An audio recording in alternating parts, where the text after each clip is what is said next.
Good afternoon. Testing. Okay. Mic check's good.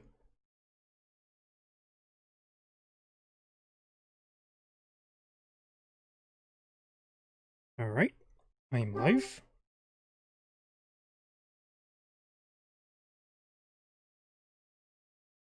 Return to story. I do have to check that novel, though, at some point.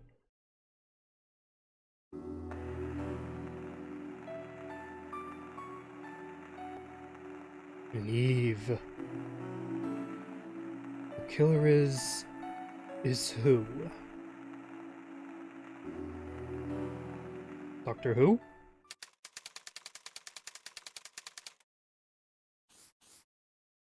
December 23rd, 1980. The... What's the word?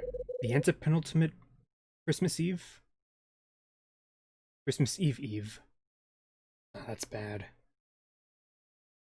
December 23rd, Tuesday morning. Also, hello. I already shouted out the live stream, so I was doing that as I was speaking. How you all doing? This is the Video Game Maniac, and welcome back to Last Wind of the Secret of Cape West, a visual novel, old school Nintendo DS game made back in 2010. We actually already passed the halfway point with this game, because remember, 10 chapters total. I already tackled the first 5, now we're going to be tackling the next 5. I mean, not all at once, obviously. I go hoarse if, my voice would go so hoarse if that happened. I'm woken up by the sound coming from the TV. And that was tomorrow's weather. Huh? What's that noise? Yeah, I must have fallen asleep in front of the TV. Now for today's special feature. We take a look at the jewelry robberies that rocked LA 2 decades ago. It was apparent that a crime ring was stealing jewels and selling them on the black market. The group itself vanished from the face of the earth some 13 years ago. The LAPD are investigating the current spate of jewelry robberies in the area, and considering the possibility that there may be connected to these past robberies. This is Robert Harrison for 5 News, signing off. Oh, I myself had... that's nice. That's a nice little touch right there. Like shooting... what's her name? The boss in Metal Gear Solid 3. If you know who I'm talking about, oh my god, that was a powerful scene. That's still the only Metal Gear Solid game I've played on the Nintendo 3DS because they remade it from the PS2 to the 3DS. It seemed odd at the time, and then I actually ended up selling my copy after I played it because I had the PS3 version. It's the first in the story, if I recall correctly. As I try to pull myself out of bed, I feel the alcohol still lingering in my stomach. It all comes back to me.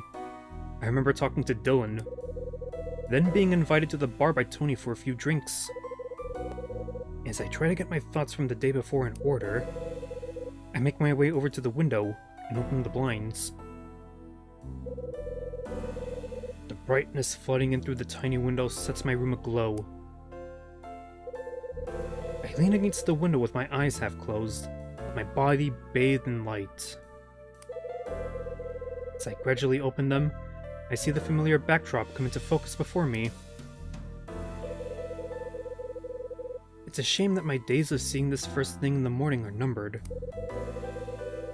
Now that I think about it, my mom must have seen a similar sight. After my dad was killed, on the morning Mom and I planned to leave this room, she stood in front of the window in the room she'd once shared with Dad.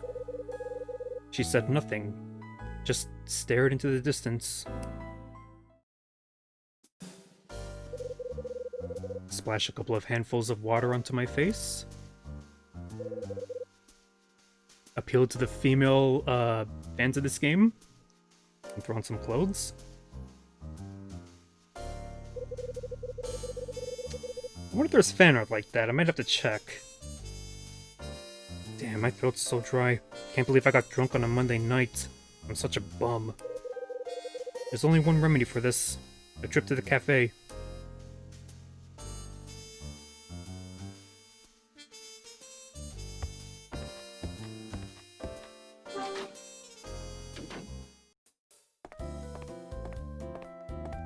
I would never know because I don't drink alcohol and therefore never get hungover. Are there remedies to this?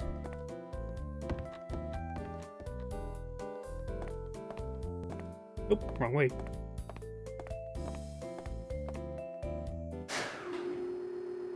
Ah, fuck, what the hell was that? Huh? Oh, yeah, that's right.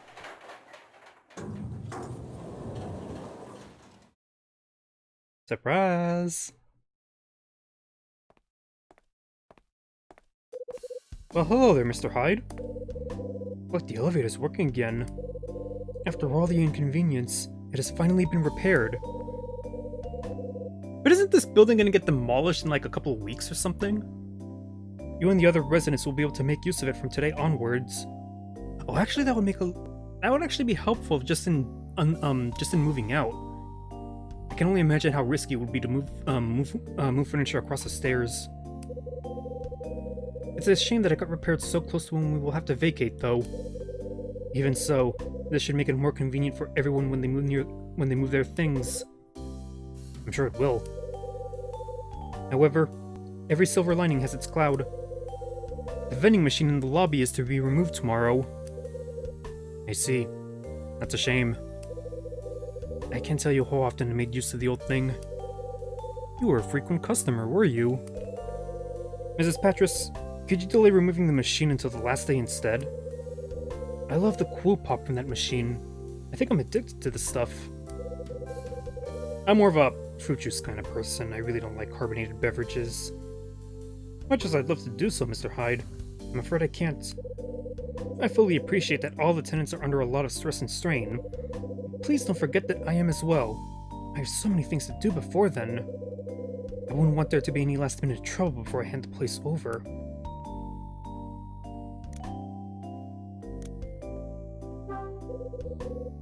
Has there been any trouble before? None whatsoever. Well, that's certainly good news then. Yeah, I don't think I should be mentioning threats. That implies that I know too much. And it's like, who told you that? And if I recall correctly, it was Dylan, and one thing or another might lead to a game over. And before you ask, Mr. Hyde, I haven't brought up the little indiscretion from before. To be completely honest with you, I'd sooner forget about the whole thing. Ugh. Mrs. Patras? It's my head. Are you alright? I do apologize. I sometimes have episodes like this. I get a really sharp pain in my head all of a sudden. I'm gonna have to leave you for now. Migraines, I guess. Mrs. Patras heads back to her room. So it looks like our beloved vending machine's going to disappear tomorrow.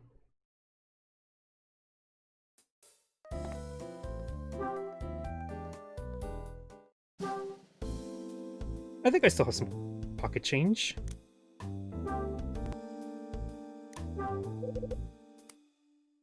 He says he likes the cool pop, so let's go with the cool pop. I got grape last time if I recall correctly. Oh no, it was apple.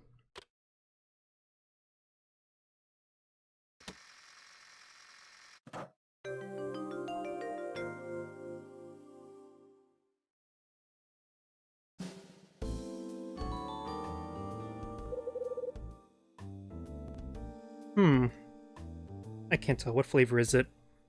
Cool Pop, my favorite drink. I opened the bottle and glugged the whole thing down. Bottle and all. I drink this all the time, but it's just as tasty as ever.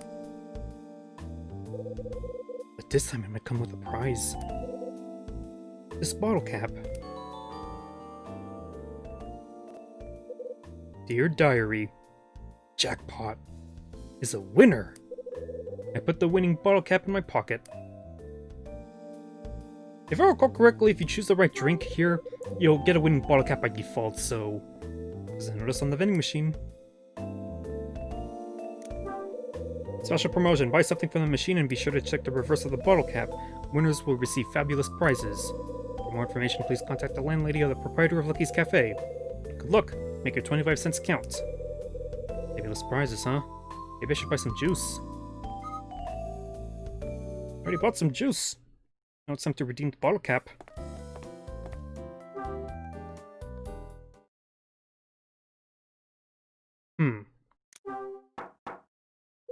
No point knocking on the door of a closed cafe. Door's locked tight. Shoot. It's my pager. I better head back to my room. And this time we're going in style.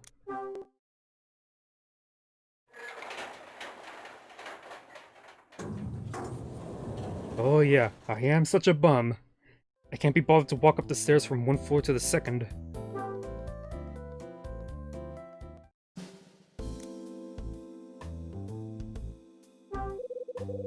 The button for the fourth floor is covered up. I wonder why just this button is covered up.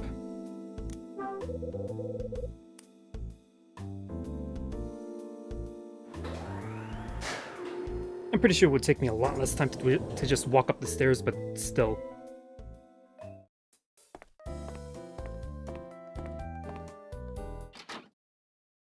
Huh? Morning! Hey. Have you been out? Just been to the lobby to get something to drink. Woke up with one hell of a dry throat. Sounds like someone can't take their liquor. I could still feel it sloshing around. That's funny, man! Hey, watch it. Come on, you gotta admit, you didn't really have that much. Maybe not, but after hearing your song, I think all that bourbon went straight to my head. Good excuse. Well, it was good for me to have an audience for once. It really helped me sing. Hey, Tony. Last night I had the pleasure of listening to the latest song he's written.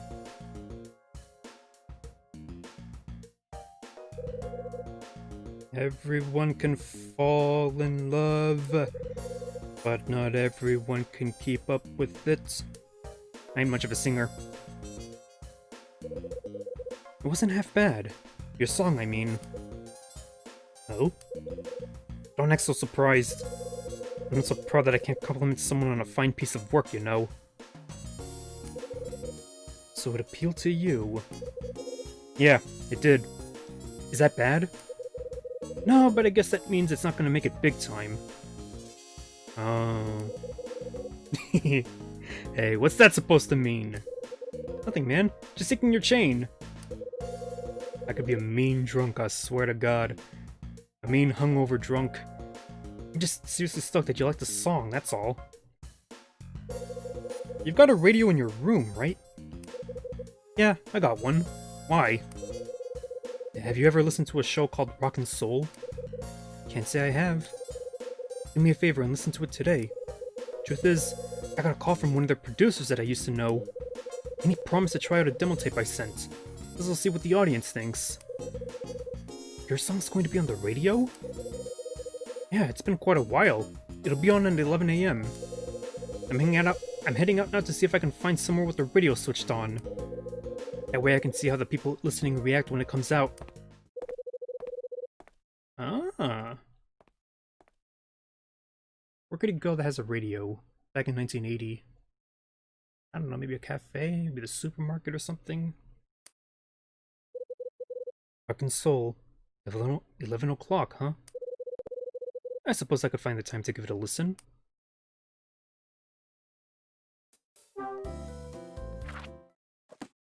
Couple hours.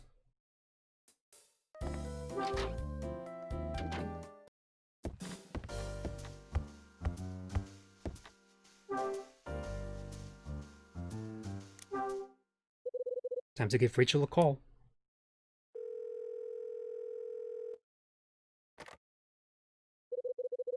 Red Crown, how may I help you? Hi Rachel, it's me. What's up? I've uncovered some info on Condor like you asked. It seems that the symbol Hotel Cape West used was that of a condor. Their symbol? If I recall correctly, the condor is considered the world's largest flying bird, right? And then the ostrich is like the world's largest land bird or something? Non-flying bird? Yes. When the hotel was still in business, they designed a mark in the shape of a condor. It was the official symbol of Hotel Cape West. That's interesting. There's something else, Kyle. Something I'd like to ask you. It's been on my mind for a while now. Sure, what is it? It's Ed. He's out at the moment meeting with some friends of his from the LAPD. He told me he was meeting this friend to get more information on Frank Raver like you asked. And? Well, when you asked about Frank Raver yesterday, Ed told you that he's heard the name, but didn't know the guy. That's right. I'm pretty sure he was lying to you, Kyle. He was acting real strange after that call. He pulled an old note from one of his drawers, opened it up, and just stared at it. I heard him mutter something under his breath, too. It sounded like, "Why now?" So sounds like there's more to Ed and Frank's relationship that they are... Sounds like there's more to Ed and Frank's relationship that they're letting on. I get the same feeling. That's why I thought I'd let you know. You made the right call. Oh, and another thing. You'll be pleased to hear that Mila's staying at my place now. I see. You know, Mila, the girl that kind of looks like Naminé from Kingdom Hearts. I was wondering if you could spare some time to go for a meal with us tomorrow night. It'll be the first Christmas Eve you'll have spent time with her. I think it'd be nice to get together this year. Kinda sounds like a date. Yeah. Anyway, I'll call again, Kyle.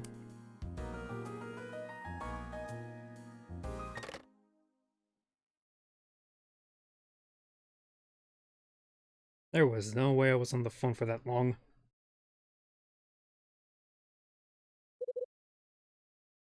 Oh, give me a sec here. I got a work-related text message.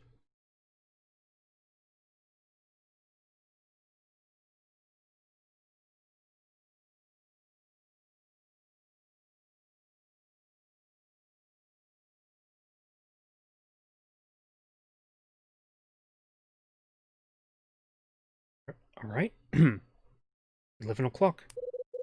Guess Rock and Soul is going to be starting about now.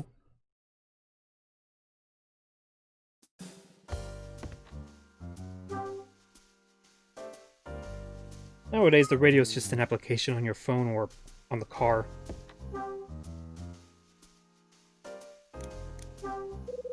I'd better switch on the radio and have a listen.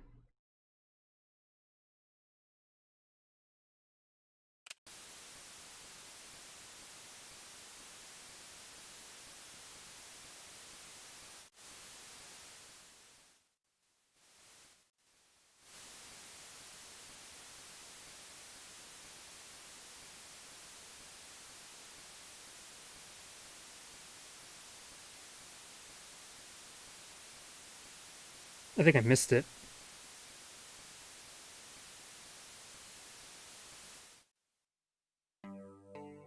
Oh. We open today on Rock and Soul with this inspirational track. This is the latest track from everyone's favorite rocker, Tony Wolf. I'm sure you remember Wolf as the man who caused quite a stir with his debut album. This time, Wolf shocks us with a calm, melodious ballad for the Christmas season. Everyone listen up. Here's Belief. And stay tuned for even more hits.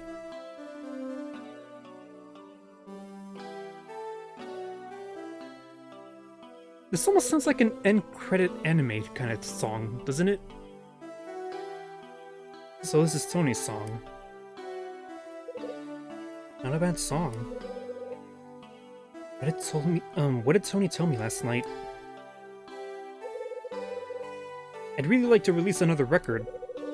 If I can't get any interest from a record label, I just have to put it out on my own. Problem is, then I gotta scrape together the cash. At times like this, I wish I could just win the lottery or something.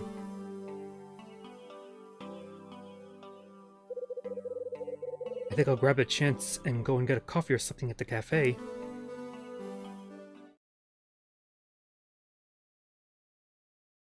Oh yeah, the quiz thing, right? Winner gets $1,000.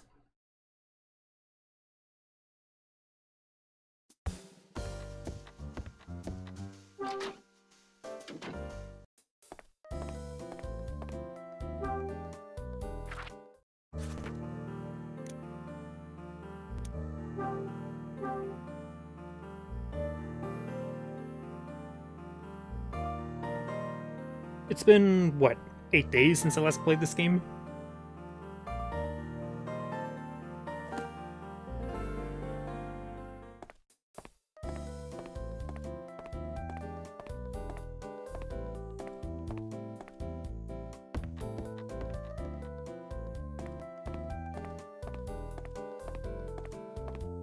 Oh yeah, now it's open. Huh? Darn, I thought I did quite well. Charles? Charles Martinet, in his youth. Nah, I'm just kidding. What's the problem? Are you having troubles again? It seems I missed out on the prize. So you enter the crossword prize draw, huh? Of course. Especially since there's $1,000 to be won. Yeah, hell, I'd do a crossword puzzle for $1,000 chance.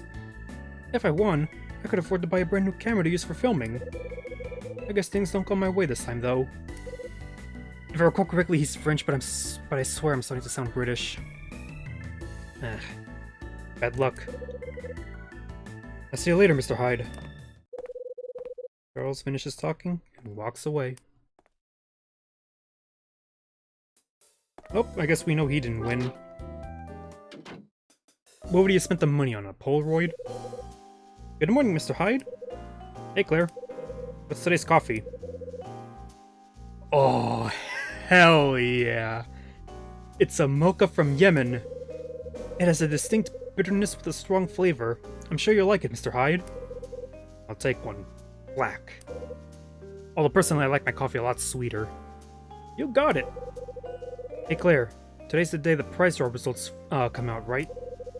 We finally get to see who the winner is? Right. The results are over there on the wall. Alright, I see them now. Okay, thanks. Claire moves away and heads toward the kitchen.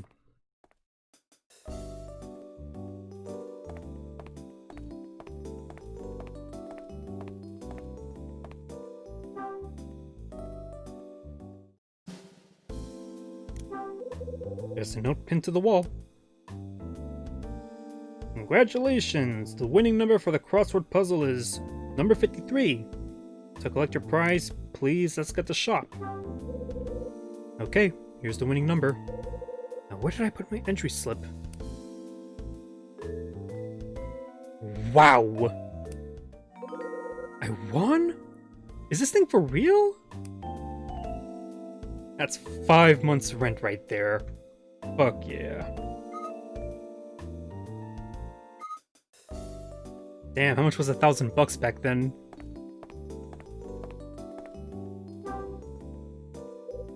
Hey Sydney.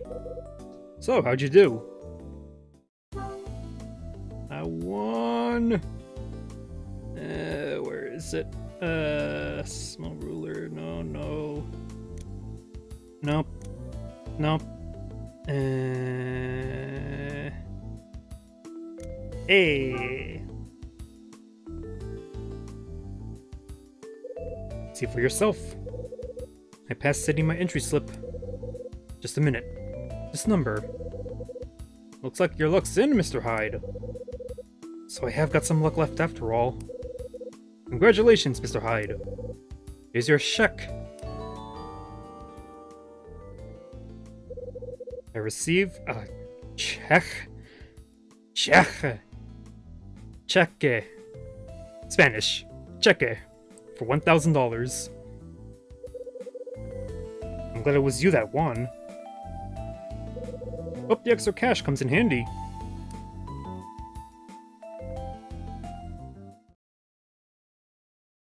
I think there's still that winning bottle cap, which I guess I gotta redeem here as well. Sorry about the wait. Here's a cup of today's coffee. I like my coffee the way I like my, horror puzzle indie video games. Dark. I need to get that mug, actually. I remember he opened up a store. He had a t-shirt and a mug. The mug one was actually pretty brilliant, now that I think about it. Make sure you take in the beautiful aroma while you're drinking it. Yeah, I will. Oh, Mr. Hyde? Yeah? Can I ask you a favor?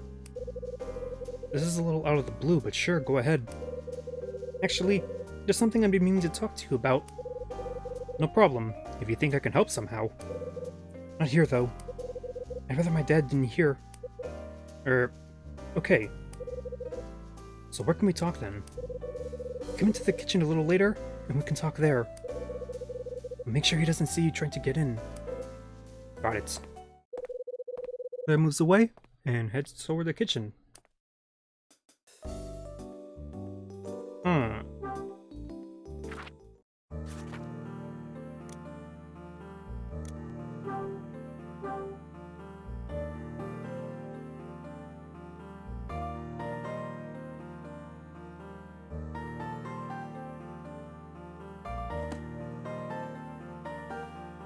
Right then. What do I do about the winning bottle cap? Looks like I can trade it in for a free gift.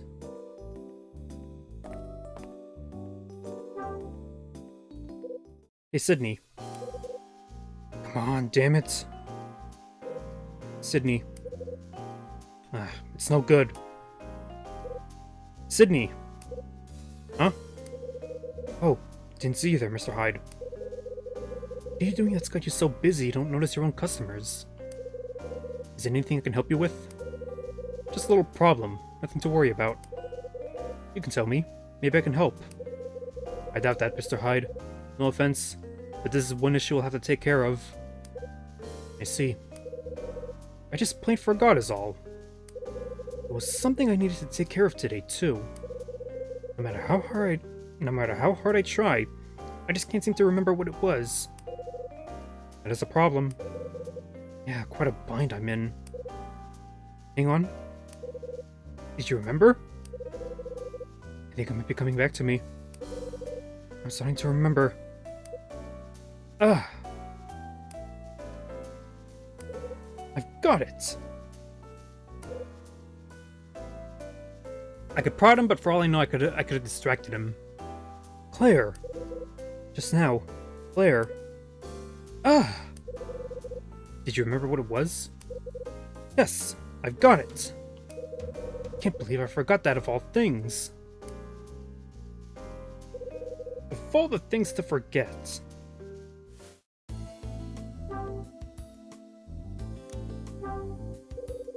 You mind having a look at this? Oh, it's a winning bottle cap from the vending machine. Congrats! Here's your prize.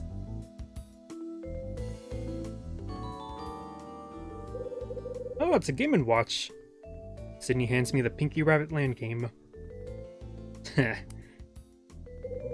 think it's a handheld video game they just brought out. I'll have to check that out in a sec. What was it that you'd forgotten? It was nothing serious. Sorry if I panicked you just then. Today's Tuesday, right? Yeah, Taco Tuesday. I think so. God, remember LeBron James tried to trademark that? The roster dictates that Tuesday's my day to take care of the toilets. Your turn? Yeah, and I nearly forgot all about it too. If I hadn't remembered when I did, I'd be on the receiving end of a grilling from Claire. Glad to hear you avoided a grilling then. Yeah, the only thing you should be grilling are burgers. Looks like I'd better get my skates on and see to those toilets. If you need me, just shout in that general direction.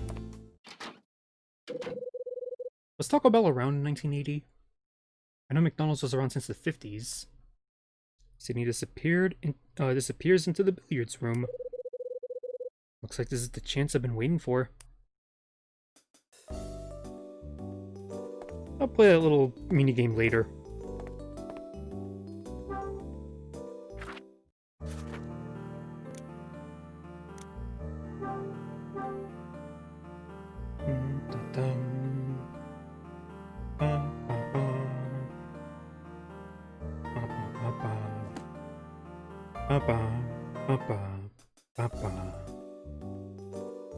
Oh god.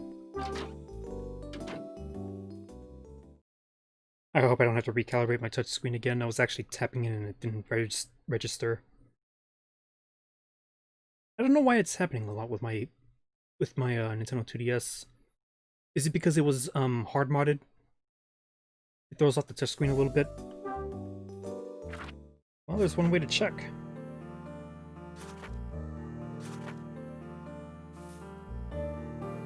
Yeah, it's a little to the right.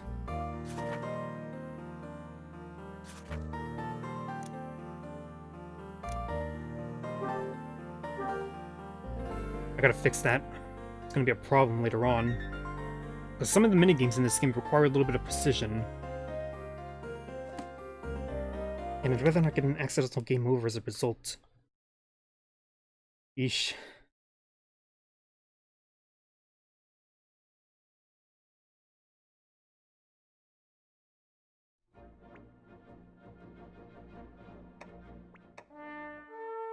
On the upside, this is proof that I am playing this on a Katsukiri new Nintendo 2DS XL. I don't think an emulator can emulate this.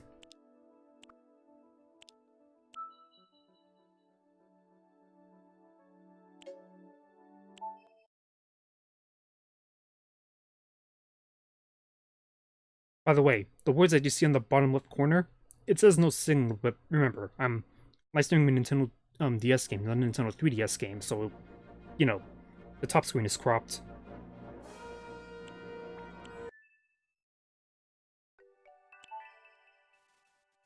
There we go, that's better.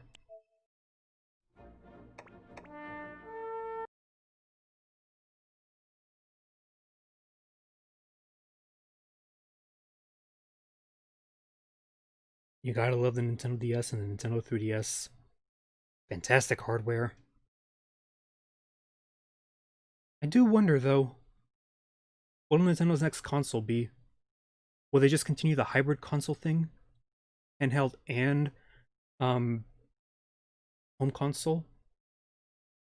Like, imagine if they made, like, a Nintendo HDS, or well, even better than that, like... Well, what are they gonna make after the Nintendo Switch? I mean, we'll probably learn about it in, like, 2, maybe 3 years? I mean, the Switch is still doing damn well. It's actually sold out because, you know... Well, actually, it's the case with all video games. You know, because we're in a pandemic. Certain businesses are doing very well, others are doing extremely well. Businesses like Amazon. I mean, I heard that the founder of Amazon made $13 billion in one day. Richest man in the world. Jesus. Hi, Claire. Oh, Mr. Hyde. I'm here. Let's talk. Thanks for coming. So, what was on your mind? Well, it's what? Oh, right. What? Before I tell you what I wanted to say, there's something else I'd like to ask you for help with. Dad told me to open a jar of maple butter, but the lid's too tight. Would you mind doing it for me? Is this code for something? No problem. Give it to me. Thanks. Here you go. Well, I need a new bottle of ketchup, but it'll have to do. I receive a jar of maple butter. By the way, there's actually 2 ways to open this thing. There's usually like 2 solutions to puzzles. Like, you remember the doorknob puzzle that I did when I was stuck on the 4th floor? when the doorknob came off. The solution I did was, you know, put the doorknob back on, realign it, close the Nintendo DS and open it up. But there's another solution. You just flicker on and off the lights like Morse code, and Dylan will eventually come back up because he sees the lights. I guess he goes outside or something and gets something from his car. The lid was on so tightly, I couldn't even get it to budge. I could have tried heating it, but the butter gets a funny taste when it's warmed. So there are actually two solutions to this. Cause, like I said, I use a walkthrough. Not really for I've already beaten the game anyway. More or less for judging how long a live stream will last. The other solution I found out to this was a funny one, so let me see here. What it said was I gotta blow on the mic and then turn the lid from left to right, so let's see how well this works.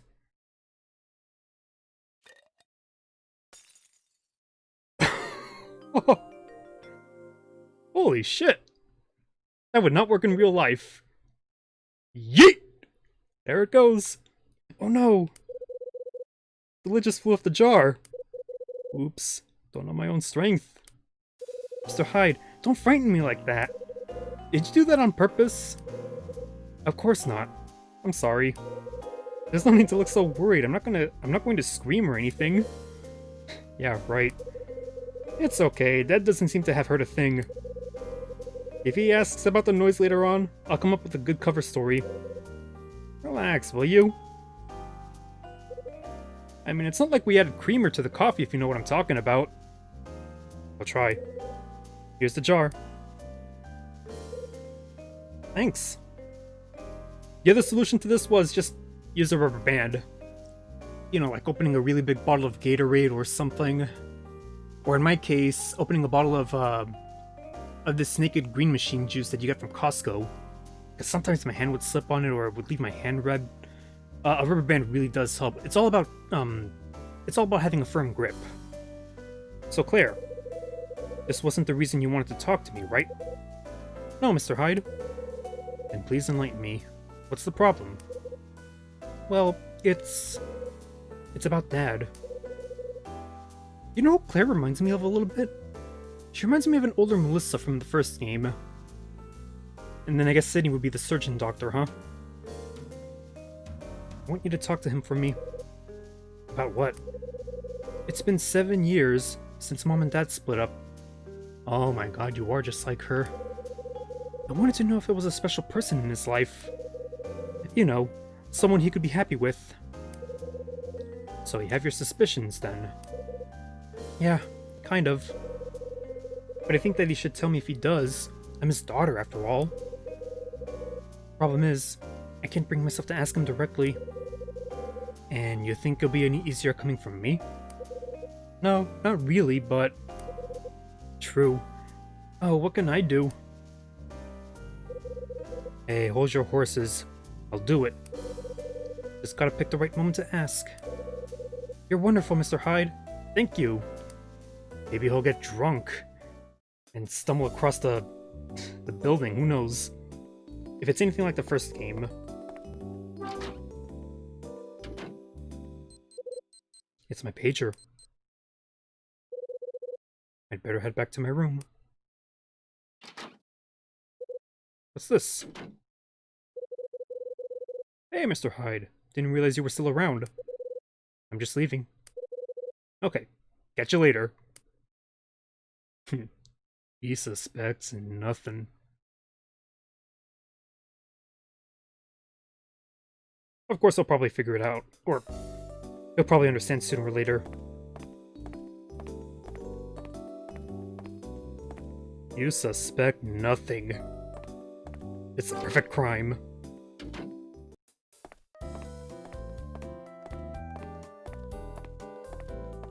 Oh, that wasted the basement.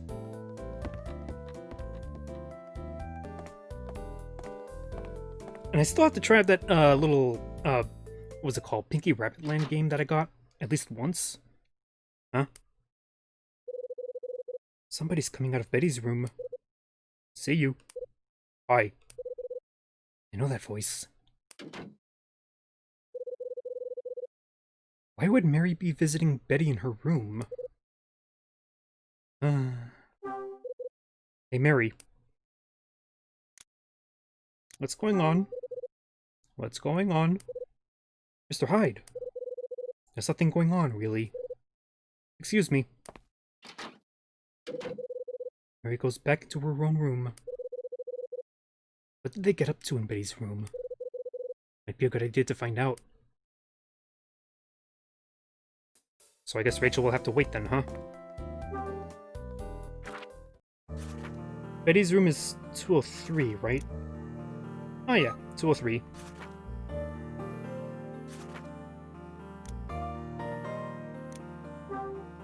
333.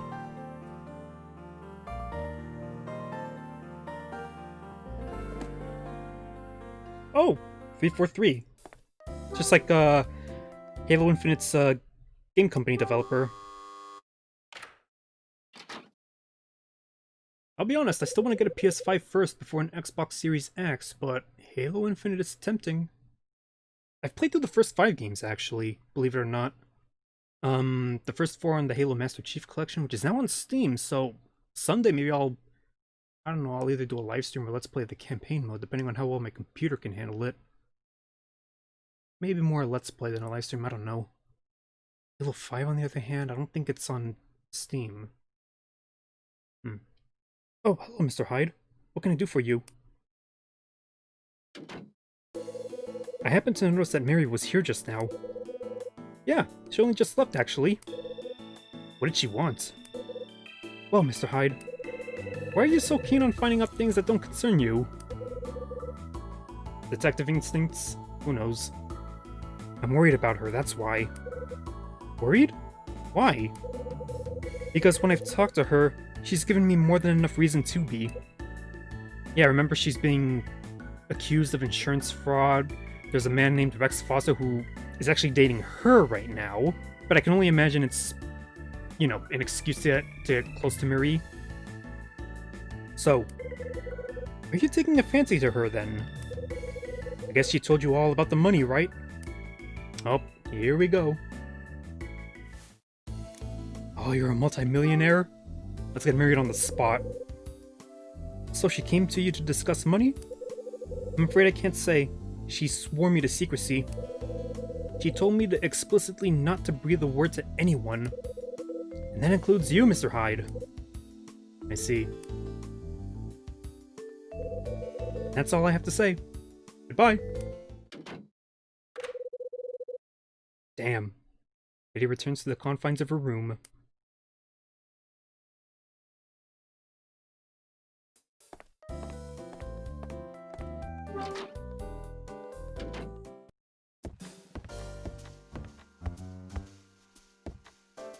Do I ever really wear anything other than this?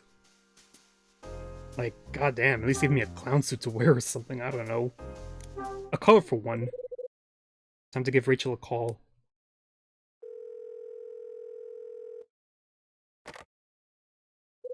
That being said, Carl does look professional. Red Crown, how may I help you? It's me. I'll pass you over to Ed. Thanks. God, imagine how derailing the story would be if he sounded like Ed from Ed and Eddie. Hyde.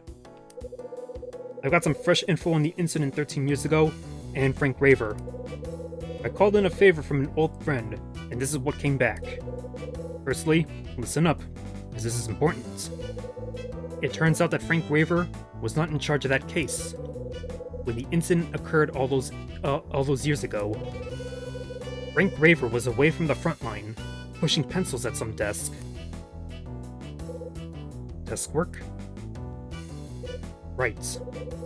When he was young, he was one hell of a cop. He was among the best. But the force began to move with the times, and his methods came under fire.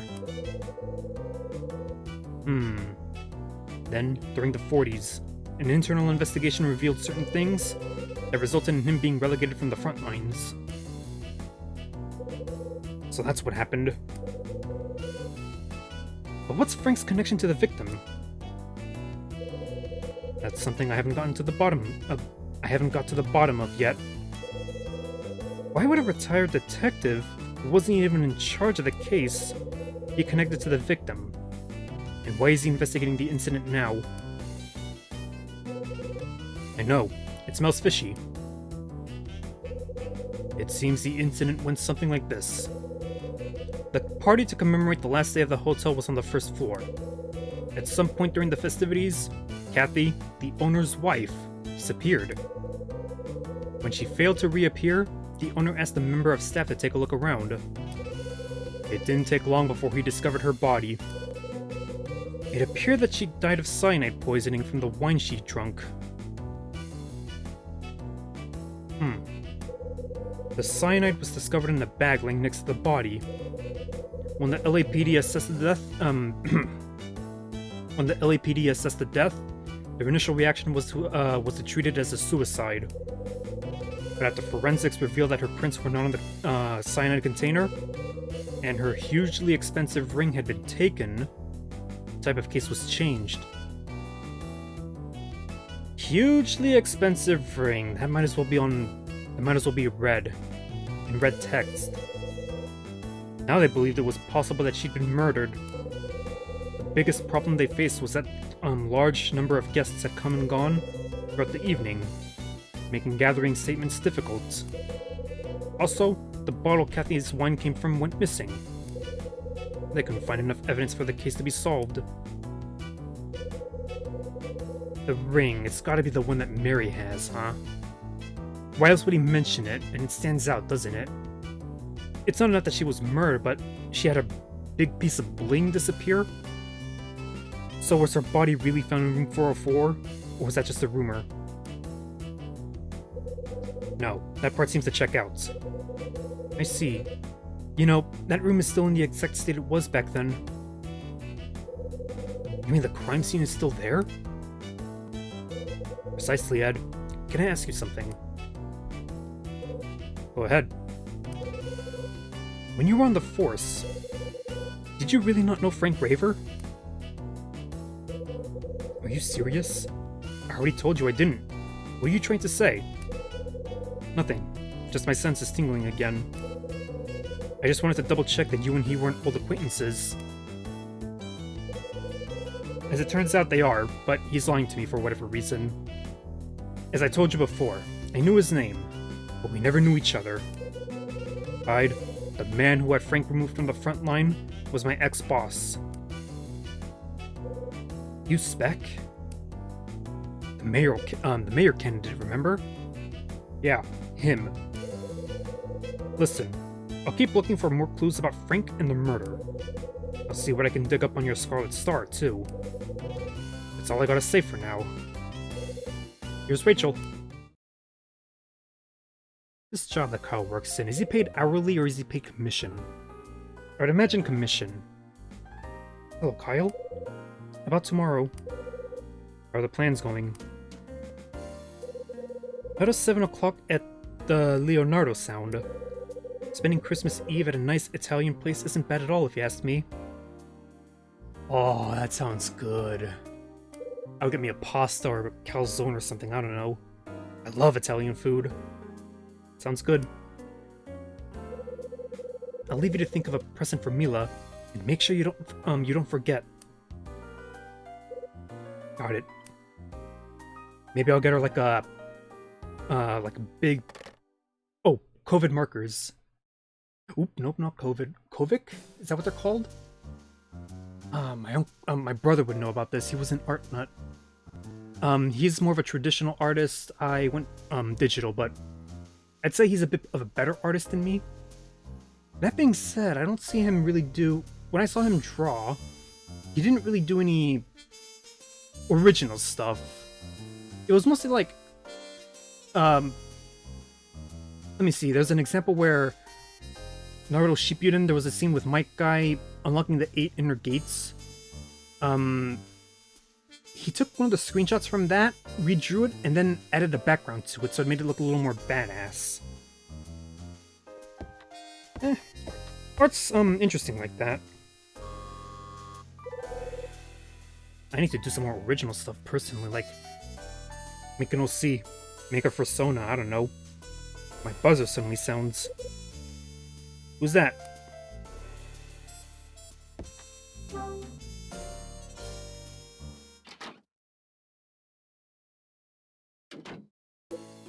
Betty? Can you spare a moment? I want to talk to you about something. This is strange.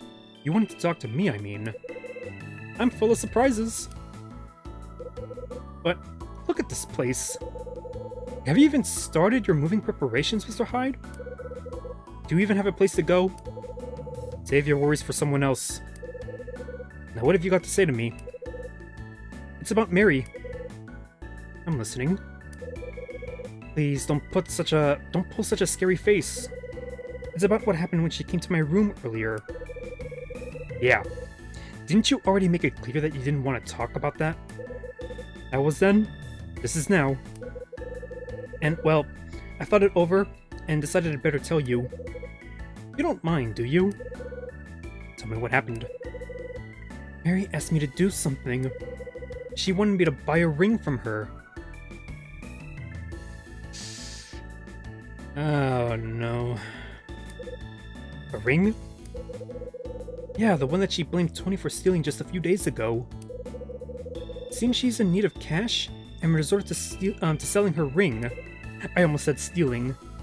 Go on. She said I could have it for 500. Yeah, exactly. That shit's worth at least 5, maybe 10 times that, who knows. A 3-carat diamond ring for 500? That's what I thought too. If I wanted to buy a ring for that cheap, I'd sell one of my Hot Wheels Acceleracers cards for it, but I ain't gonna. One of the cards in that set could go for 500. Actually, 10 of them could. And that's just 10 of the 246 cards in that collection. I said that the price she was asking was way lower than the value of the ring, but she insisted that as long as the money was in cash, the price was acceptable. I ain't bullshitting about those cards as well. Look it up on eBay. So, I bought it. I even talk about it on Twitter. After reflecting on what had happened, though, I began to think. It doesn't make sense to sell something that cheaply, even if you needed the money. I even considered that the diamond in the ring could be a fake. I was wondering if you could take a look at it for me. Do you think it's real, Mr. Hyde? What, you want me to get my Uncut Gems on? Adam Sandler? That was a damn good movie, by the way. I'm not a jeweler, do you know that, right? You do know that, right? I wouldn't be able to tell a real diamond from a fake one if they were labeled. I was worried you might say that. What can I do?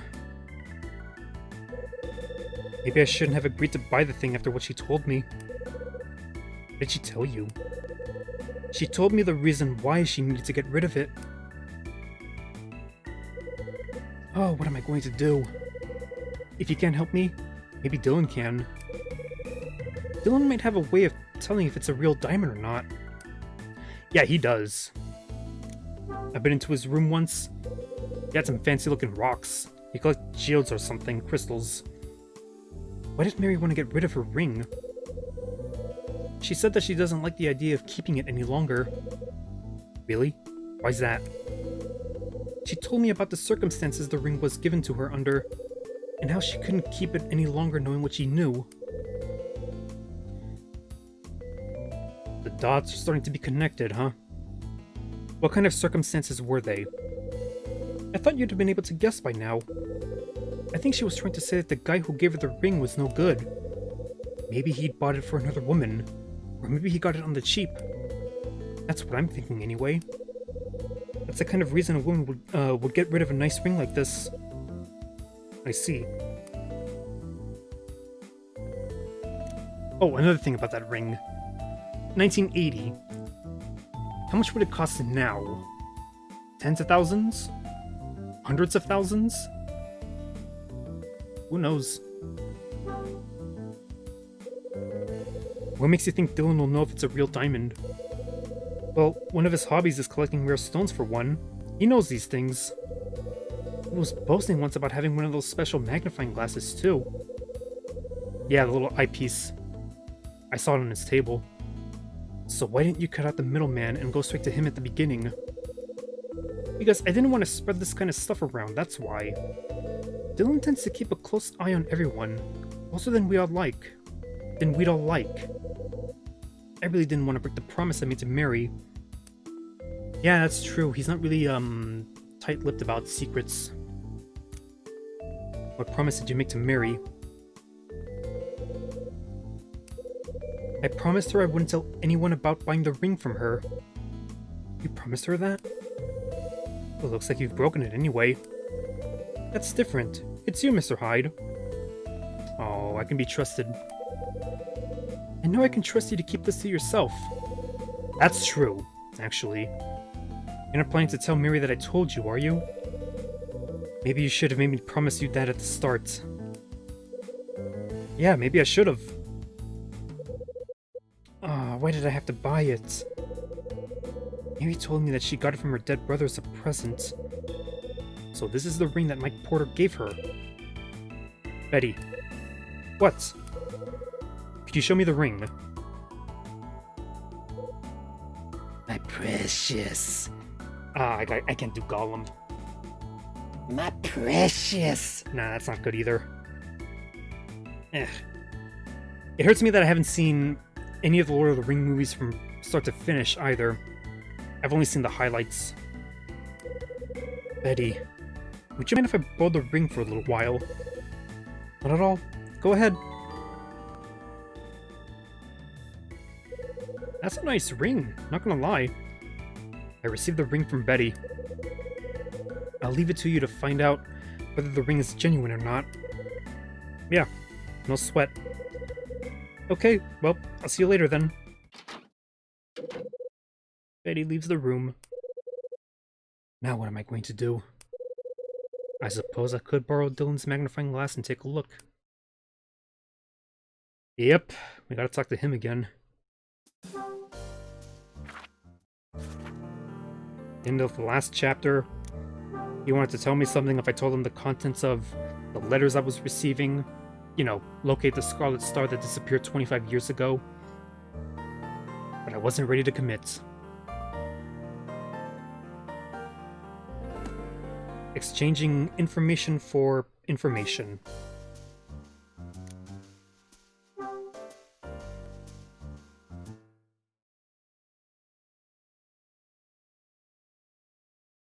Huh. Ninjas, really? Okay. How would I even control this damn thing? Oh, with the D-pad, okay. I thought it was with the touchscreen. Ay, ay, ay. Well, this will be a cute little distraction. Why ninjas, though? It just makes me think of that episode of Fairly Odd Parents where Timmy wished to be in a video game and there were these little ninja bunnies with carrots and he's like, it was a kid's game or something. Oh god, that's close. This ain't too hard, and I've played some Game & Watch games, so... Oh, that's gonna get me. Yeah, that got me. Okay.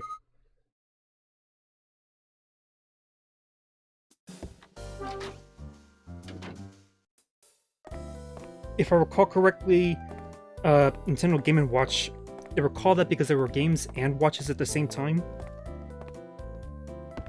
Oh yeah, and the design of the Nintendo DS originally came from the Donkey Kong one. Ah, fuck, what room was he in? 304.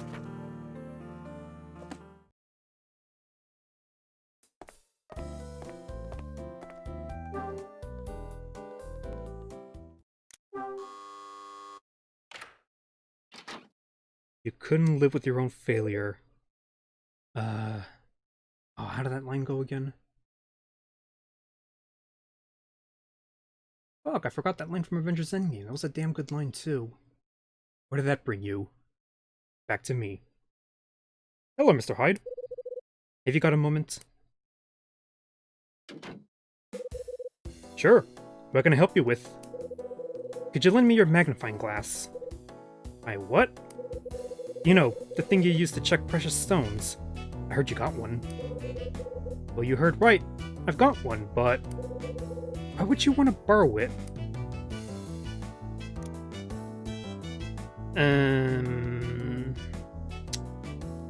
Jewel? I want to check out a jewel. Shoot. A jewel? Yeah. Forgive me, but that sounds a little odd coming from you. What would you be doing with a jewel? Well, it is Christmas soon. That's true, but I hope I don't screw this up for myself. I bought a ring as a present for somebody, and I'd like to check the condition before I give it to them. Yes, I can see why you're keen now. I've got one, alright. But do you know about how to assess the quality of jewels, Mr. Hyde? Of course I do. I've been interested in crystals and stuff for as long as I can remember. Crystals and stuff. I never had you pegged as that kind of person, Mr. Hyde. Well, you know. I had a magnifying glass of my own a while back, but I lost it. That's a shame. Anyway, Betty told me. She mentioned that you were into this kind of stuff, and I figured I'd ask. She got that right. I think I was able to dodge that just there. Because if I had gone a little further, I would have told him a little too much. I just can't get over the fact that you're a fellow enthusiast, Mr. Hyde. This has made my day. Glad to hear it, Dylan. Please come in, Mr. Hyde. We can talk more inside. Again, look at that perfectly punchable face. Sure.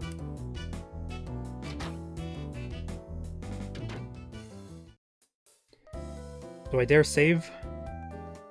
Eh, screw it, I'll save. I'm inside. I'm pretty sure that's the first step.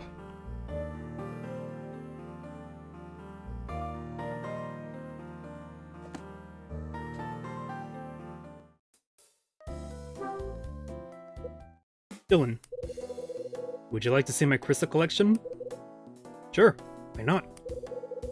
These are some, there are some on the shelves, and others on top of the table. Feel free to have a look. There's more value to these, oh god, my voice cracked. There's a surprising amount of value to these crystals. Believe it or not.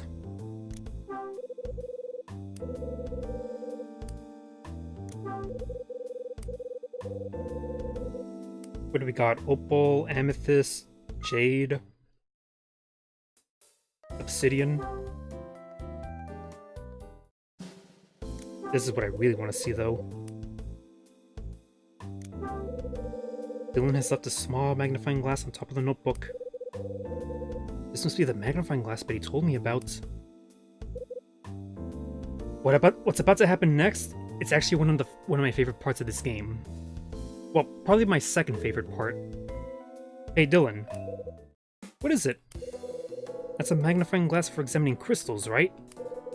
This one's for examining jewels, but it'll give you some great close-ups of crystals, too. Not the Star Fox kind, mind you. It's something no enthusiast should be without. You should get one too, Mr. Hyde. Mine is great for up to 10 times magnification, so it's perfect for jewels. I see. Would you mind if I use this, Dylan? Not at all. Go ahead. And feel free to take a closer look at some of my stuff, too. Thanks. Ah, it's my phone. I'd better get that. Excuse me, Mr. Hyde.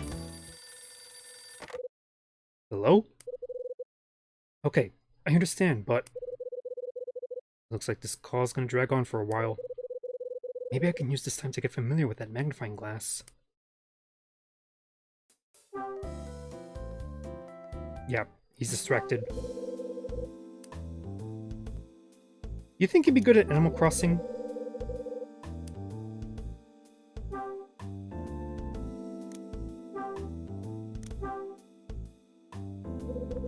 I take a look at Mary's ring through the magnifying glass.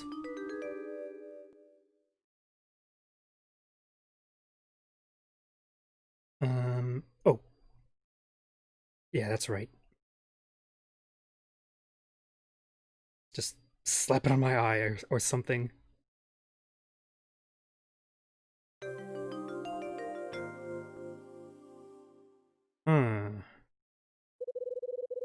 I can see something through the diamond.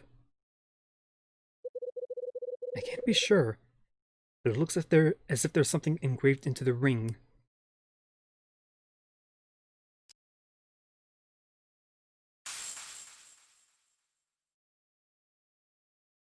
That's jarring.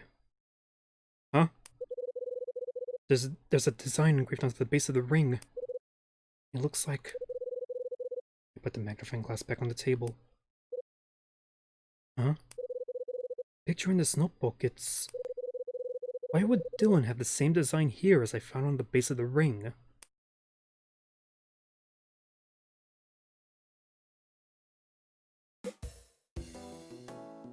Silence. That's why it's one of my favorite scenes in this game. He's not to be trusted. He gives you the look. He gives you the death stare. The shattering when you realize what's under the ring. Yeah. It's not your typical jingle that's in this game. It's something important. Almost like something that you shouldn't have discovered. How did you get on with the magnifying glass? No problem at all. It's great examining the tiny details on stones using this, isn't it? Yeah, it is. Have you ever thought that there's a tiny planet inside precious stones like this? Like these? Tiny planets? If you view the cut edges up close, using the magnifying glass, you can see all kinds of grooves, valleys, and caves. It's a spectacular sight. I don't think I'll ever tire of looking. Even crystals like this is much more interesting than looking at diamonds. I'm sure you feel the same, right? Yeah, you got that right. Dylan, have you got a moment? What is it? What's that you've drawn in your notebook on the table? You mean the picture? It's a condor. Yeah... A condor? Yes, that's right. A huge bird from the Andes that preys on animals. Weren't they endangered for a while? But like the, what's this parrot called? Kakapo? Yeah. Through breeding and conservation, they're making a comeback. So why did you draw a condor? No reason. I was just trying to recreate something I saw up on the 4th floor. Ah, this again. What kind of picture did you see up there?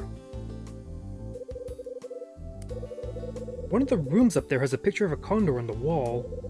It was stuck in my mind and I thought I'd have a go at drawing it. Ah, so he's an artist too, huh? Imagine that. Which room was it in? It was 406. I guess I know where to go next. Hey, Dylan. Thanks for letting me take a look around in here. Glad you enjoyed yourself. Thanks again. I bet he gives me the death stare on the way out. I leave Dylan's room.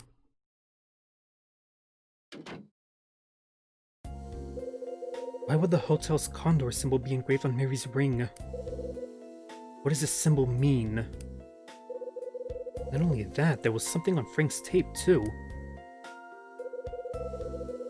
The state of the 4th floor is just as it was 13 years ago. My initial sweep of room 404, where Kathy McGrath's body was found, is complete. Before vacating this building, I must find the lost items connected with Condor.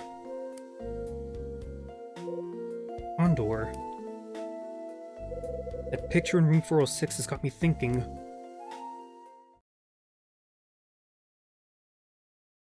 Okay, so when I originally told Dylan about what I need to look at, it was a jewel. I should have told him it was a crystal, but fortunately I was able to rebound.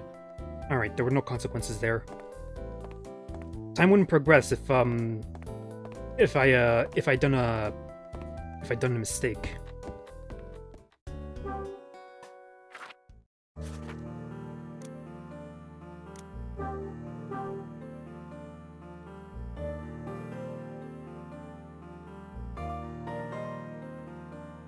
Who was calling, who was calling Dylan back there, though?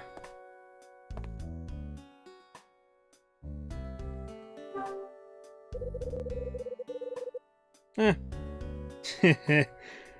Save myself the trouble, huh? Once you do it once, it's like, why bother doing it again, huh? I opened the fire door exactly as Dylan said to, and walked through it.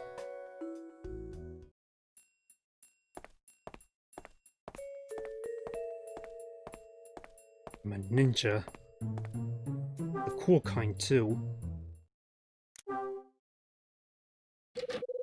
This door's locked. It's not going to budge. Ah, shit. Who's that? Dylan? I had a feeling I'd find you here, Mr. Hyde. No, you wouldn't be able to resist. You're here to take a look at that Condor picture, right? Yeah, what if I am? The problem is that the door to this room is locked, and without the key, you can't get inside to look around. So it would seem. You want me to open it up for you? You got a key then? Of course! Mrs. Patras gave me the spare keys. I can get into any room I like. For maintenance purposes, of course. I'll unlock it for you. There you go. It's open now. Thanks.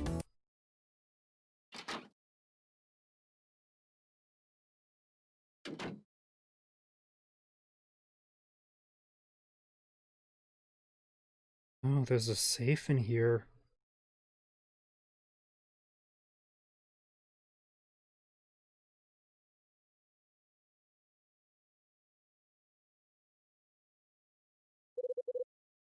This is it, Mr. Hyde. The room where the Condor picture is. Here's the picture of the Condor. What do you think? What the crap, Dylan? Go on, have a look around and try to find it. You would have needed to look around anyway if I hadn't accompanied you here. Yeah, you've got a point. Anyway, I've got to go. I'll come back and lock up later. Dylan leaves the room.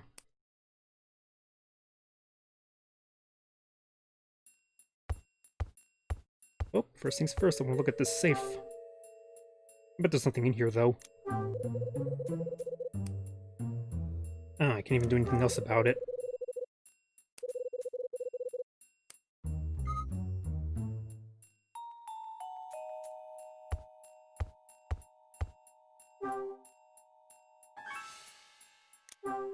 If I recall correctly, the name of this particular song is called Creeping Shadows? There's a disclosure leather-bound book on top of the table. It has a star symbol on the cover. A star.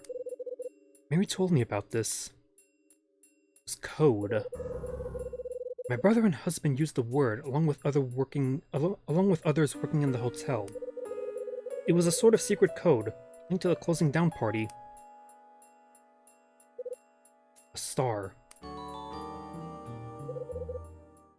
Oh. I take the old album.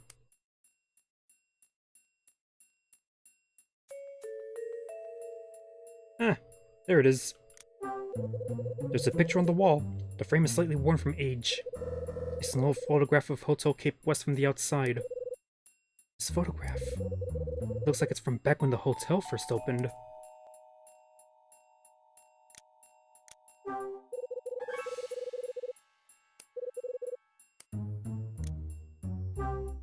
Tweet tweet. Huh? That design.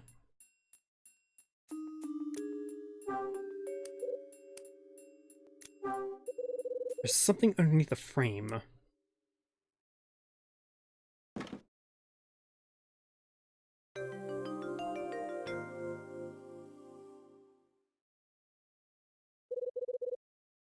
Man, imagine the hugs that bird can give ya. The pictures come off the wall. Ah. Found it. There's a picture of a condor drawn on the wall. Yes, I can see that. This must be what Dylan was talking about. Now, why would this picture also be engraved on Mary's ring?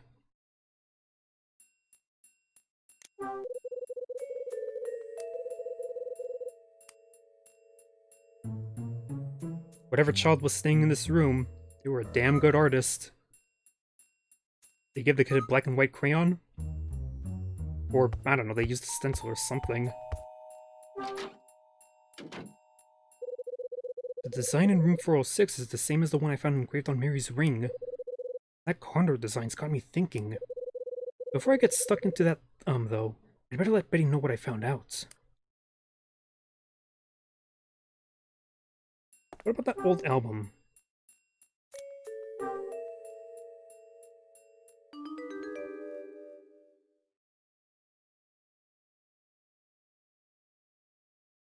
Kinda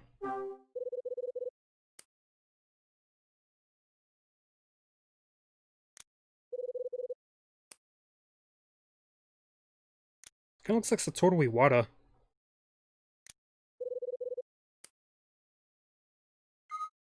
I get the feeling this is important for another time.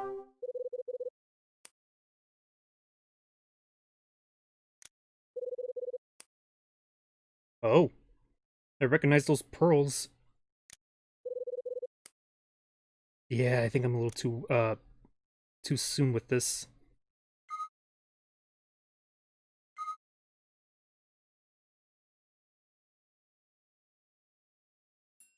This game may be a little linear, but at the same time, you're free to make your own assumptions. Now that I'm through the door, I retrieve the doorstop and put the lever back how it was.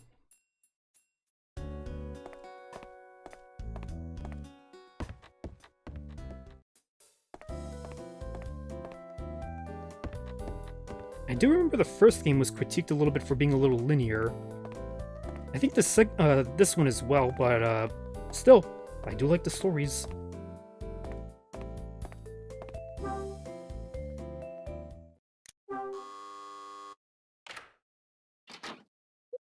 Hi! Have you got a moment, Betty? Oh, it's you, Mr. Hyde. Oh, it's you, Mr. Hyde. She looked a little glum. Trying not to get too excited. Were you waiting for somebody? No, not really. Checked out that ring for you. You did? Yeah. You better come in. Don't want no eavesdroppers. Dylan. Oh. Pretty. But I'm not here to explore, I'm here to talk. Betty, tell me what you found out about the ring. I'm sorry about this, but checking whether the diamond in your ring is genuine or not. Well, it may not be as easy as I thought. It won't? Did Mary tell you anything about the history of the ring? Yeah, that's what matters more. No, not a thing. Looks like Betty hasn't got a clue about the condor mark or its meaning. Although I can imagine the ring is genuine by default or something. Is there something wrong, Mr. Hyde? Not really, it's just that I remembered something when I was staring at the ring. Remembered what? Something Mary told me about it. She was telling me how she came to have it. She got it as a present from her brother before he died 13 years ago. Are you serious? I certainly didn't know that. It's true, I'm afraid. Her parents died when she was very young, and her brother looked after her. They were very close, and the ring was a present from him to her. Ooh, no, don't go there, don't go there. I'm sure that ring has great sentimental value for her. You're right, it must have. But she didn't breathe a word of that to me when we spoke. I imagine she was worried that you would have refused to buy it. This may not be what you want to hear, but I think you should return it to her. I'm sure it'd be for the best. You may be right. I would never have bought it if I'd known all the facts. It's like one of those rings in RPG games that give you a debuff or a curse or something. I don't think I'm up to handling it back to Marie myself. Would you mind doing it for me, Mr. Hyde?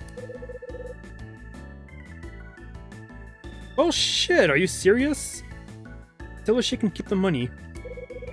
You sure about this? Yeah, completely. She already has plenty, don't you think? Okay, whatever.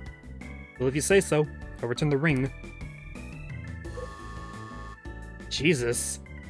Imagine being in a financial position where you can say you can keep the 500 bucks. Man, 500 bucks can get you a PS5.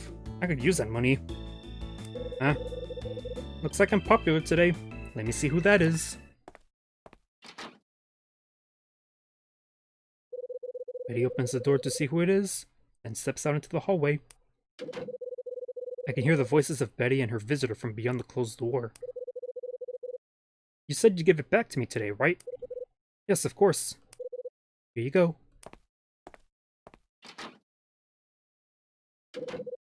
Sorry about that. Who was it? Just a friend. Nobody you know, Mr. Hyde. I'm assuming it's Rex Foster. Because remember, dating. Or quote-unquote dating. Okay then. I think it's the time I got out of your hair. That's a lot of hair, too. Of course. With that kind of hairstyle, she kind of looks like a Cocker Spaniel. I leave Betty's room. That's not an insult, by the way.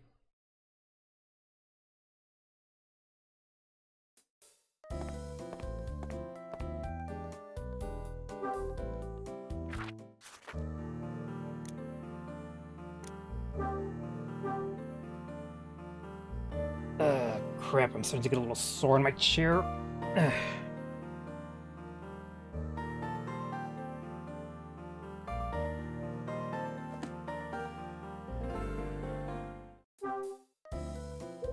Charles! So, it was you in Betty's room just now? Yeah, that's right. For a moment, I was certain it was that other person who'd paid her a visit. I guess that means you came to see Betty then, too. Yes, I did. I was there to collect the key that I lent her. Collect the key? Who do you think it was? What do you mean? Or, who do you mean? Who do you think had come to see her? Betty's new boyfriend, of course. Her boyfriend? Yes. The last time I went to see her in her room, he was also there. What's his name? I didn't ask. Sorry. What can you tell me about him? Let me think. Well, there was something I didn't like about him. And he certainly doesn't live in this building. Guess who? Which key did she borrow? It was a key to room 205. 205? That's vacant, isn't it? Why have you got the key to that room in the first place? I've been looking after it for Billy. Ah, right, your friend. Yes. Billy Christie. He was here until the end of last month. I don't think we ever see that person. Actually, come to think about it, I think there was also a person in the first video game that we never saw. Just talked about by name.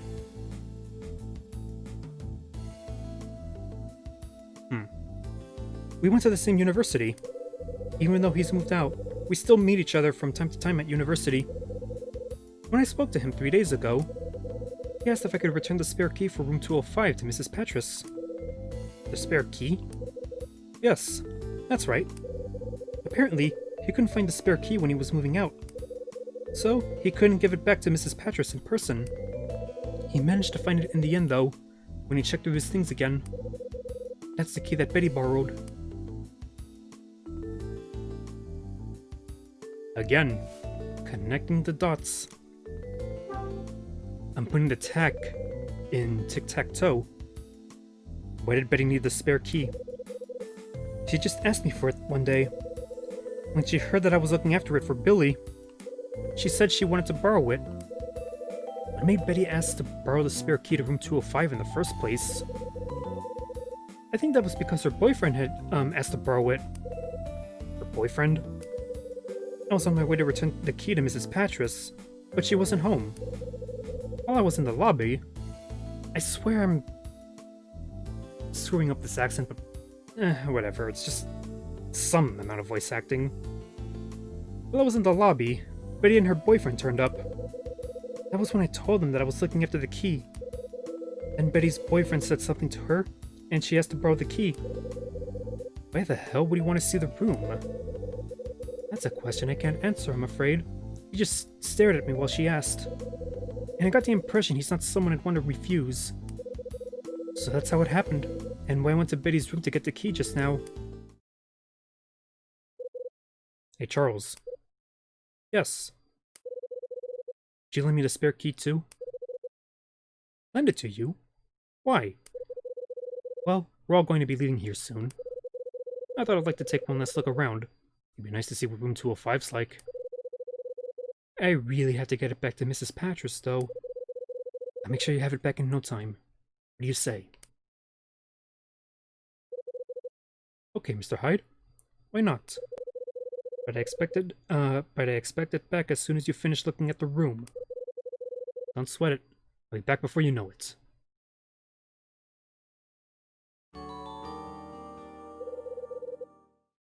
Nice. I'm going back to my room now. Charles finishes speaking and heads off.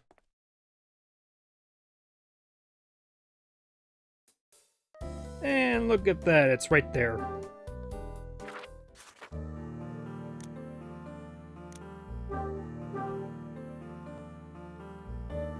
I guess he was just getting out of the room, huh?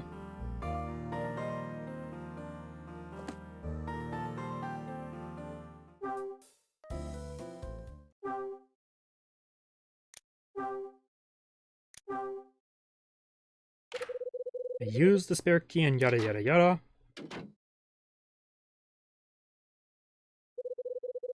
So Rex and Betty came in here, didn't they? Yeah, like, I already knew who's dating Betty.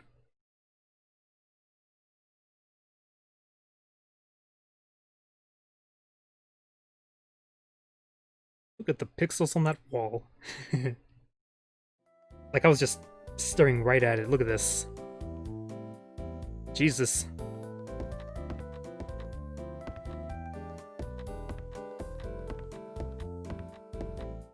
Ah? Oh, there's something up there, but hang on a sec. What's this thing about?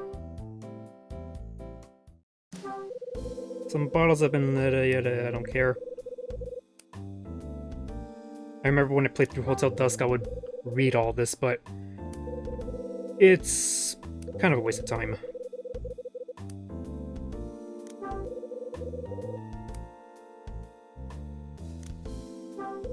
There are some sheets of paper inside the drawer.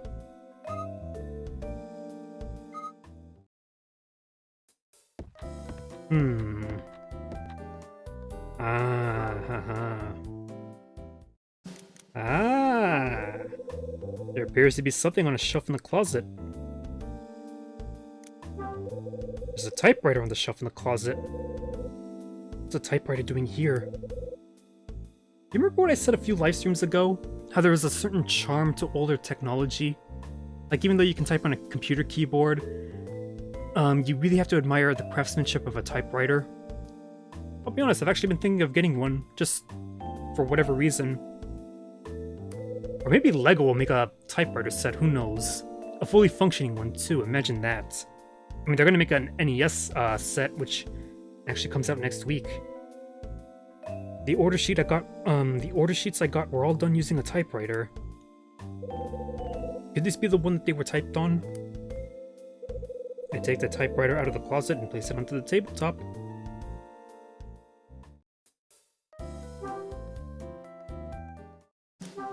If I recall correctly, they cost like, I don't know, 100, 150 on eBay.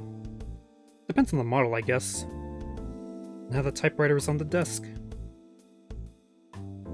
Ooh, pretty. It's this part. You gotta admire, stuff like this. Damn, no paper. I got your paper right here.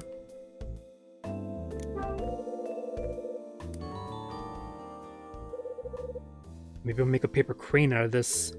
Ooh, or a paper condor. Yeah.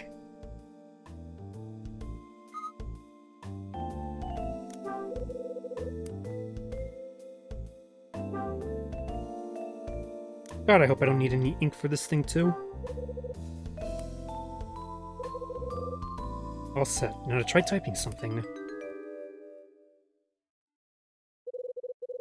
I remember all the T's were kind of skewed on the order sheet.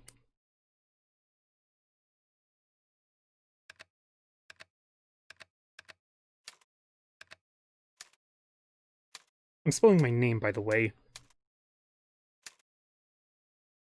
Oh, is there no space? Oh, never mind.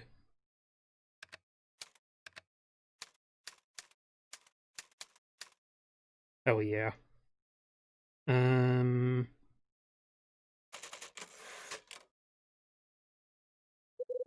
don't think this is enough to prove anything.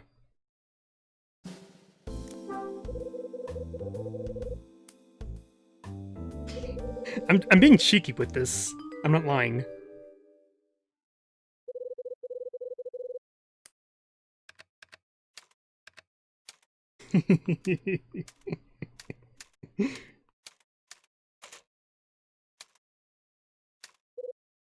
Damn. Bingo.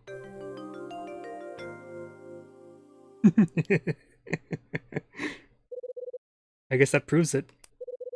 Looks like there's no denying that the order sheet was typed on this typewriter. Maybe that explains why Rex was so keen to get in here. Wait. That might mean that Betty knows something she's not letting on about, too.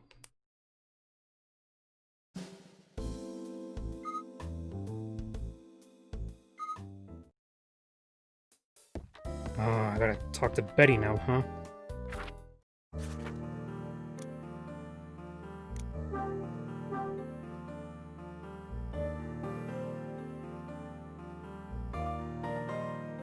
Fun fact about typewriter.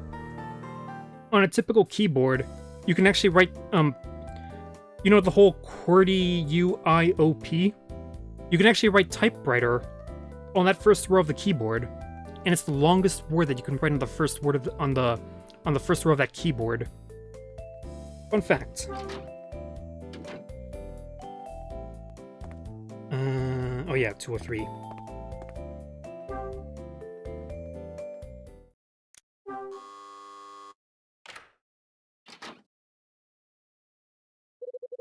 What is it, Mr. Hyde?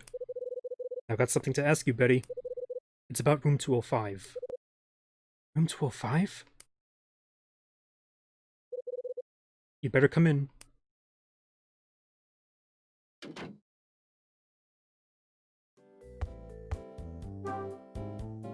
Oh, hang on. Not yet, actually. Yep, shit's about to get real. Hey, Betty. Yes, can I help you with something? It was Charles you were talking to in the hallway earlier. I'd like to know why you asked him to lend you the key to room 205. No reason. I just wanted to see what the room was like. That's all.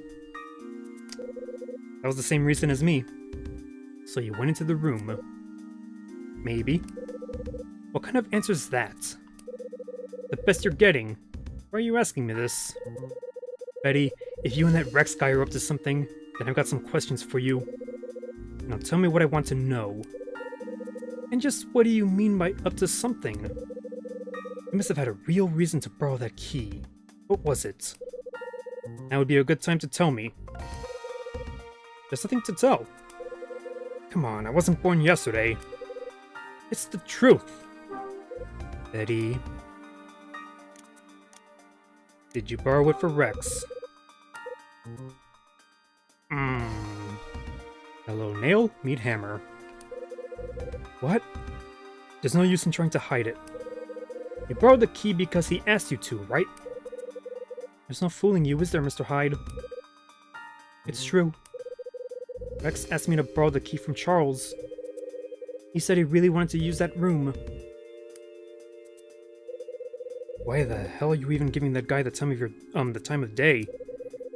You do know what Rex does for a living, don't you? Yeah, I know. He investigates insurance claims.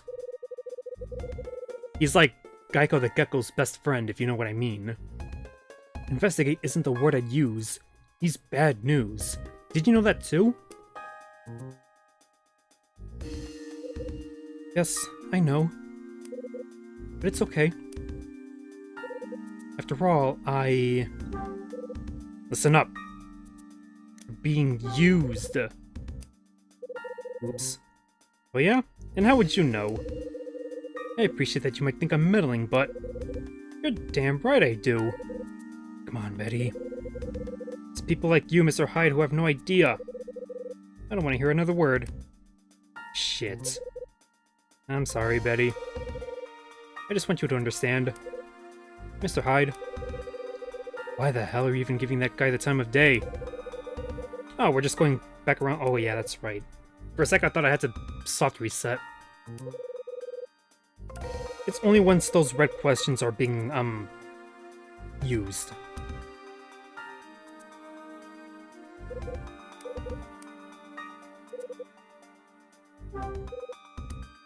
It's not okay. Are you kidding me? I already said it's fine. And besides, we're through already. Eddie, you've got to listen to me. I'm not interested in what you have to say. What difference does it make anyway whether he's good or bad? The problem with you, Mr. Hyde, is that you just don't know when to stop pushing. Jesus, at least this game's giving me some chances here.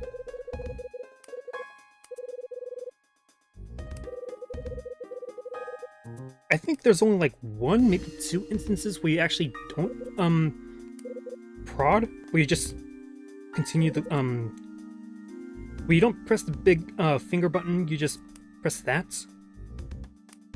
This game has it, like, twice, maybe 3 times as often. For Dylan, especially. Mr. Hyde. I understand. I really do. I know he's not really interested in me. Listen, Betty. Also, I know the real reason he started going out with me.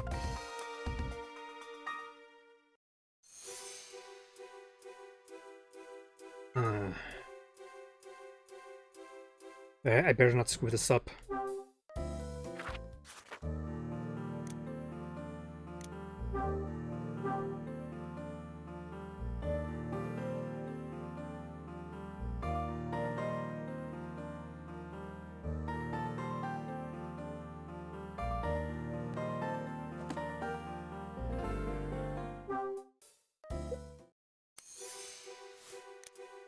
What did he plan to do in there? Do you know what he plans to do in room 205? I can't be 100% certain, but this is what he said. He told me that there was something he needed to check. Betty. Was it about Mary? Yes, I think it was. So he's still looking into her then? How should I know? I don't know whether he's still interested in her or not. I don't know anything. We don't speak anymore. Betty. Like I said, he seemed to be interested in Mary. I noticed it a while back. But after he got what he wanted, he stopped coming here. She was just a pawn. Why did Rex go out with you? What was his real reason for going out with you? He started going out with me because he wanted to check the situation on the second floor. Betty, what interested him?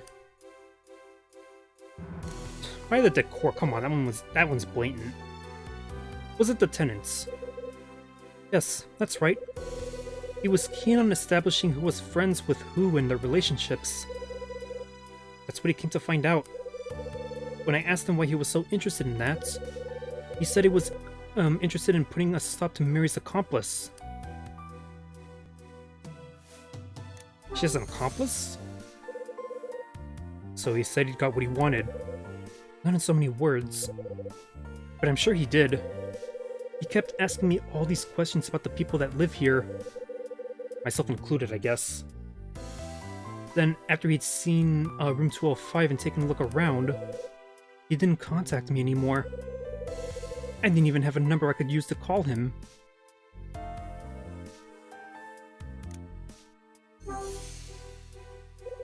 What did Rex mean by Mary's accomplice? I have no idea. That was the first and last I ever heard of the subject. But he said he wanted to put a stop to them, right? That's what he said, but I have no idea what he meant. And why should I?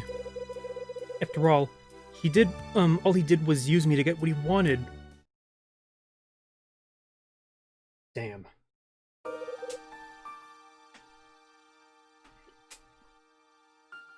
Sorry, water break. It's just like you said, Mr. Hyde. I did borrow the key from Charles just so Rex could get inside the room. But I just passed it out, I almost said out. But I just passed it on to him. I never went into the room myself. So I hope you believe me when I say I can't tell you exactly what he did in there. And that's the truth, is it? Cross my heart. Why would I want to lie to you, Mr. Hyde?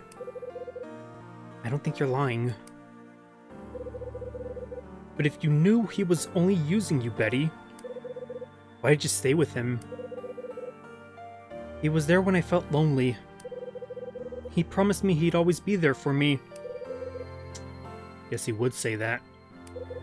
What a snake. But I knew, even then, I knew he wasn't the type of man who keeps his promises. You may not want to hear what I think, but here goes. Men often go for lonely women. Maybe it's love, maybe not. I don't know. Ah, hypocrite. If loneliness brings you together, you'll be even lonelier when it ends. Mr. Hyde. Come on, Betty, you can't go around wearing a face like that. Oh, really? I can't believe I'm getting relationship advice from you. But it's true. You can't go moping around forever. And besides, smiling suits you. Not so much Kyle, but still. Can I ask you something, Mr. Hyde? Why is it that you're so interested in Rex? Is it because you spoke to Mary? Did you believe what she told you? There are a number of things about her insurance claim that interest me. I'm curious about the whole incident. About that, let me guess. You heard about me once being a detective from Rex, right? Yeah, he did mention it. Thought he might have. Did he say anything else? No, just that. I see. Betty, did you ever see Rex posting a letter to anybody here? A letter? I've never seen him with a letter. Okay, if I come up with any more questions about Rex later on, would you mind answering them to me? No, not at all. God forbid they slept together. Imagine that. Right, I better be going. Of course. I leave Betty's room.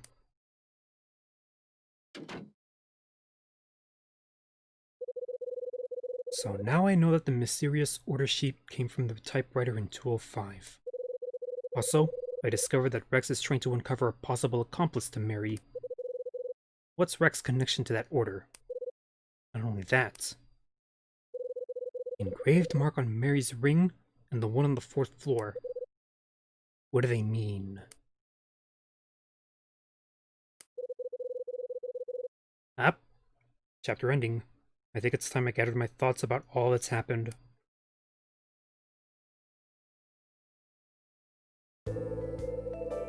It's about that time anyway. I woke up on December 23rd with a hangover and a dry throat to boot. I grabbed a drink from the vending machine in the lobby that then called Rachel. She told me...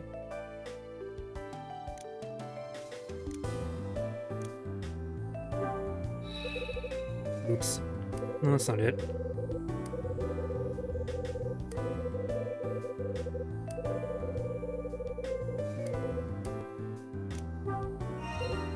Right. Rachel told me about the emblem Hotel Cape West used to use. It was an emblem in the shape of a condor. At Lucky's Cafe, Claire talked to me about a matter concerning her dad. After that, I came across Mary in the 2nd floor hallway, coming out of Betty's room. I returned to my room and called Red Crown. Why is it called Red Crown, though? Is there a reason for that? Where did the name come from? Ed was there, and he had some light to shed on Frank's past. He told me... he was disgraced by Hugh Speck? Right. During an internal investigation when Frank was in his 40s, his name came up. It was Ed's ex-boss, Hugh Speck, that was responsible. Betty came to my room to explain why Mary had paid her a visit before. Mary wanted Betty to buy something from her. It was... a ring. Right. Mary asked Betty to buy her ring for $500. Betty was concerned about the diamond being fake, so she gave it to me to check. I decided Dylan might be able to help. I still got a burn mark on the back of my head from the death stare he gave me, if you know what I mean. I went to see Dylan in his room, and while he was on the phone, I used his magnifying glass to take a closer look at Mary's ring. I discovered a small mark that had been engraved on the base. It was identical to the one Dylan has sketched in his notebook. It was... imagine those two. A condor. Right. I found a condor in Dylan's notebook and on the ring. Charles told me he had lent something to Betty. It was the spare key to room 205, and she had borrowed it on behalf of Rex.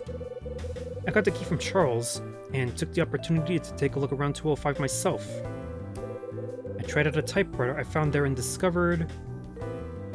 Now I really have to be terrible at this game, or just not even reading it at all to not know this. Right. When I pressed the T, the resulting print was higher than the rest of the letters. This matched the order sheet I received. I tried to find out if this was Rex's handiwork by putting the pressure on Betty.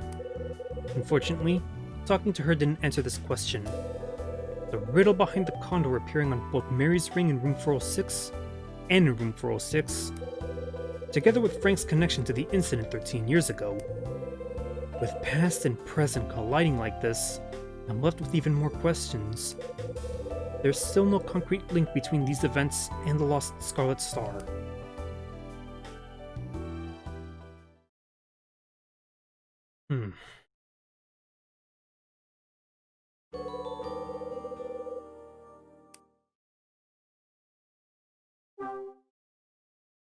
Like I said before about that novel, it's basically recapping what Kyle's already doing at the end of each chapter.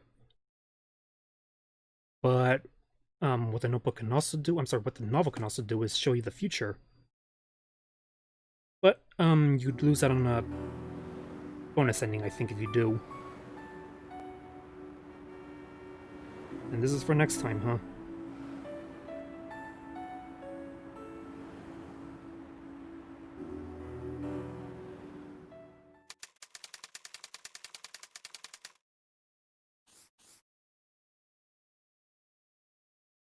Yeah. Next time. This is where I'm gonna wrap it up for today.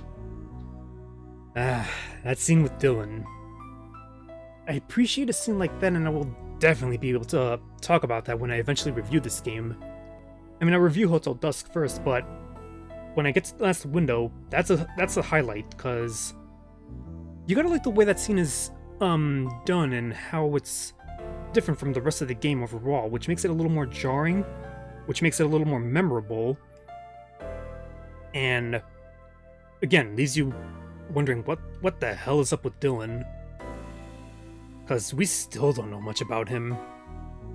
I mean, we know his hobbies, we know he's a handyman in this building, but clearly he's hiding an agenda, he's hiding something. Especially when he was talking on the phone, he was like, okay, I understand, but who was talking to him? We'll find out eventually, though. So, with that being said, this is the Video Game Maniac signing off. Thank you guys so much for watching. Thank you so much. I love you guys. And I think I'll see you guys tomorrow for some Super Mario Sunshine. Tomorrow's Sunday, right? So, yeah. Tomorrow, Super Mario Sunshine. Take care.